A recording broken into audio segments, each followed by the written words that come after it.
భారతదేశం ప్రపంచంలోనే రెండవ అతిపెద్ద రోడ్ నెట్వర్క్ కలిగిన దేశంగా అవతరించింది. చైనాను వెనక్కి నెట్టి భారత్ ఈ స్థానాన్ని సాధించింది. భారతీయ రహదారులు మరియు ఎక్స్ప్రెస్ వేలు నేడు వేగంగా నిర్మించబడుతున్నాయి. ఆర్థిక వ్యవస్థ ఊపందుకోవడానికి బలమైన పునాది ఏర్పడుతోంది.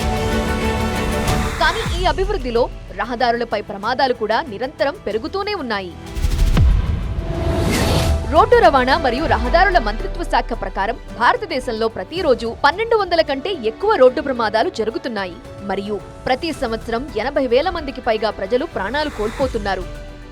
ఈ ప్రమాదాల కారణంగా దేశ జీడీపీ కూడా దాదాపు 5 నుండి 7% నష్టాన్ని చవిచూస్తున్నది. 2021 సంవత్సరంలో దేశవ్యాప్తంగా దాదాపు 37.3% వాణిజ్య వాహనాలు రోడ్డు ప్రమాదాల్లో చిక్కుకున్నాయి. దేశంలో వేగంగా పెరుగుతున్న ఈ రోడ్డు ప్రమాదాలకు చాలా కారణాలు ఉండవచ్చు. కానీ ఇక్కడ గమనించాల్సిన విషయం ఏమిటంటే మనందరి భాగస్వామ్యంతో ఈ పెరుగుతున్న ప్రమాదాలను తగ్గించవచ్చు.